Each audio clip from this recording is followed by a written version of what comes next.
Guys, it's finally time for me to let you know what's in the box, because I have to send this off to the customer that had me pick this up at the USN show for him. So now it's time for me to let you know what's in the box.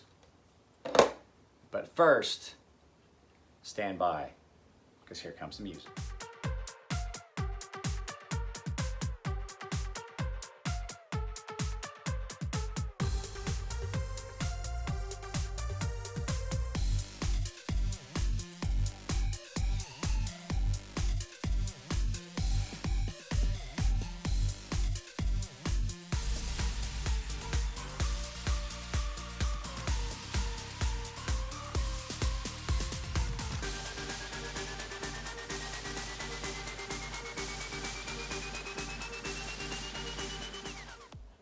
All right, guys,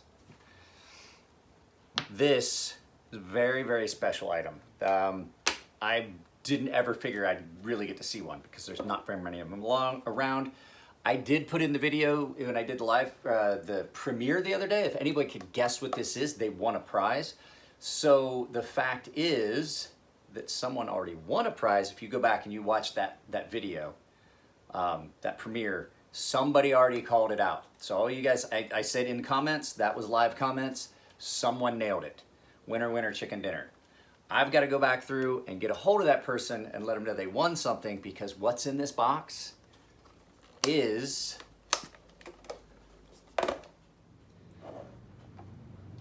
Brian Nadeau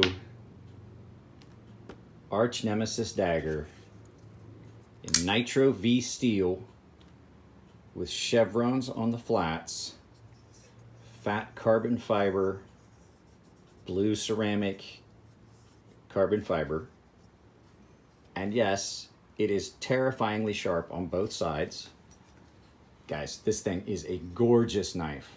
So, now that we've gotten that out of the way, I want you to look at how precise the machining is on this. Look at how, and I mean, it's an attractive milling pattern that is on this. You know, I like the Grimsmo knives. They have the milling pattern left in, but this is just so fine, almost like a cross hatch. It gives that knife a very, very unique feel. That is a deep hollow. I don't know if I should even, you can't really call it a hollow grind, because like I said, Brian does his stuff on a CNC, but that is an insane blade on this knife. So like I said, sharp on both sides, so it is dangerous. Hazardous to hold, hazardous to use. There's a trick to closing it, you just use that. Action on this. Guys, the action on this is amazing. Brian does not use a detent ball, so those of you don't know this already. Brian doesn't use a detent ball. He uses a detent nub that he came up with. Now, it is a very, very, very well done knife. So Brian's knives are always amazing. That pocket clip, look at that pocket clip. Nice little spooned out area. It looks like it's got an opening there. It doesn't. It's just nice and thick. I have not put this in my pocket. It is not my knife. I would be afraid to even think about carrying this. But Brian Nadeau, Sharp by Design logo right there, the BN. And then on this side, a milled star pattern. You'd need a spanner for that. But I'm going to tell you right now, having taken apart a couple of Brian's knives, you're going to have a hard time doing that. But what I was saying about the action on this. The action on this is amazing. Let's take a look at it, and then I'll talk about the action. But look at that. Look at that fat carbon fiber. Look how it catches the light. This thing is stunning. It's gorgeous. And not to sound like an ass, but for the price that you pay for it, it should be. But Brian does amazing work. I've had so many of Brian's knives come in for sharpening, and I'm always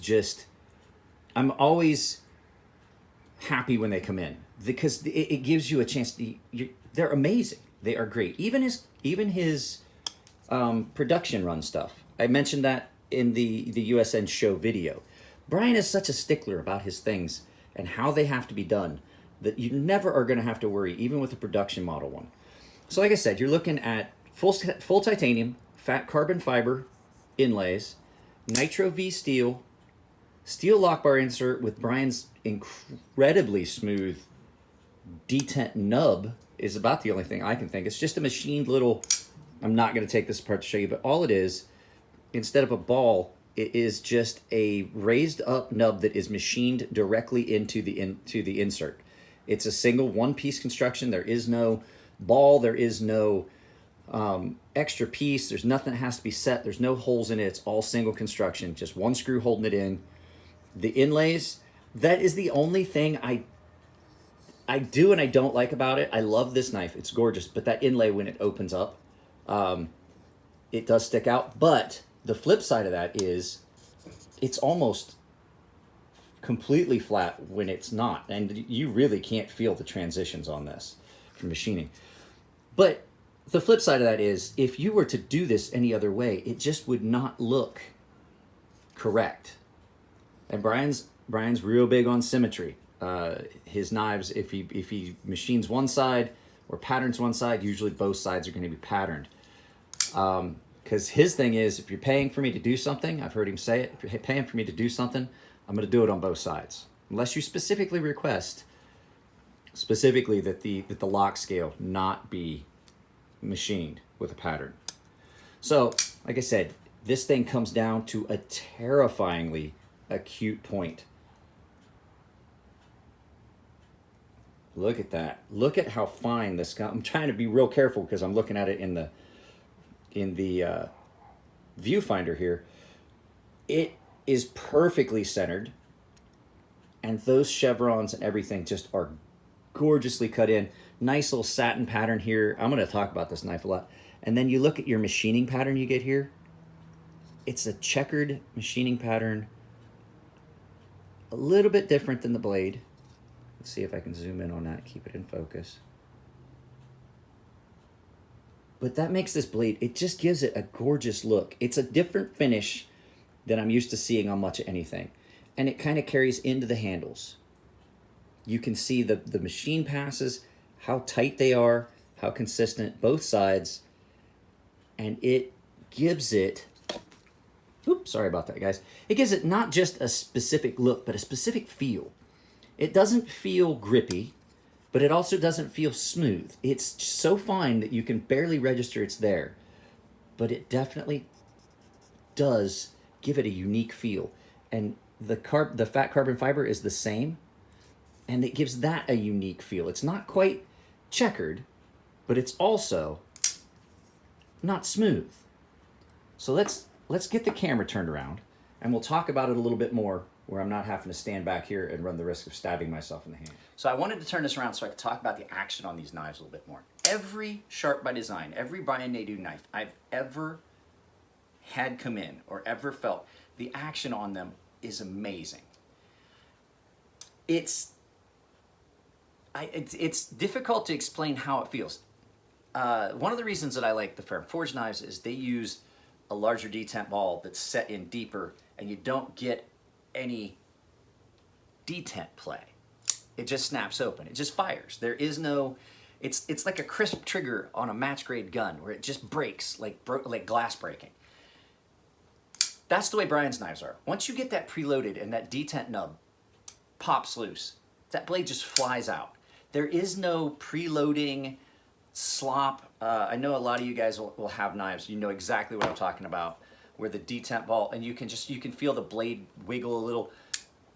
They don't do that. Brian Nadeau's knives do not do that unless you have done something to it. If you've done something to the knife on your own, there's a chance you may get a little bit of play. There is no play in this, none. So what Brian did was he came up with a different detent. I'm gonna put this away before I up and drop it and damage it and then owe the customer $1,800. What Brian did was he came up with a completely different type of detent. It's not a ball. It's not really a ramp. It's almost like a half. It's like a curved teardrop shape. I'd like to say it's almost like shaped like eyebrows, where it's thicker on one end and it thins down.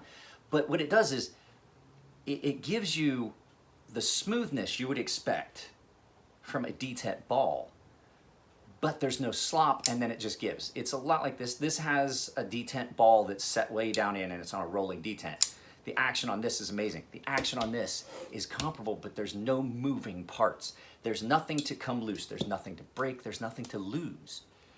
And so with that being said, and the tolerances that Brian has, if that wears out, he can just replace it. He can just throw another one in.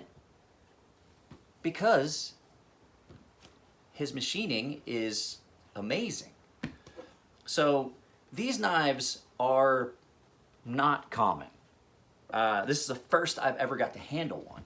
I handled the full Timascus, full show, full dress one at his table. And I can tell you, it's amazing because all of them, every knife you get from Brian, regardless of whether it's one of the super high end or if it's one of his, just his regular, like the Mini Typhoon and things like that, they are all amazing. And the same quality, he maintains that same quality with his production stuff. Now, if you guys didn't get to see the USN video where I talked with Brian, talked with him for a little bit, and I was like, what's going on with Sharp by Design? So he's got a lot of stuff coming out. A lot of people thought this was a Void prototype. It's not. It was never interested in the Void. I knew what I was picking up for a customer, and I knew what was going to wind up on this channel. So I talked with Brian, and I was like, I talked with him even when we were done.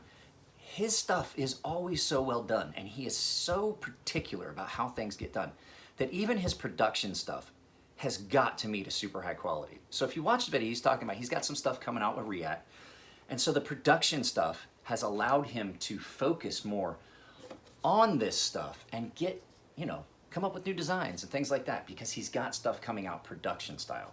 So, I don't know what else I can really say about it. I've never seen a dagger. The closest I would say that came to this were the Sozes from Kaiser, the Isham design. It was a good one, but the fact was those were not sharpened on both sides. I sharpened some of them for Elijah on both sides, but they were never designed to be that way. And the fact is that this is Brian's edge. I know Brian, I believe if I remember correctly, Brian uses a wicked edge. It's amazing. The edge on this is amazing.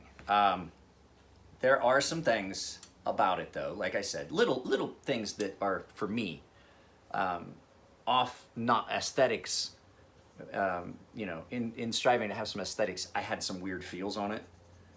Like when it's deployed, you can feel that inlay standing up. That would be the only thing really.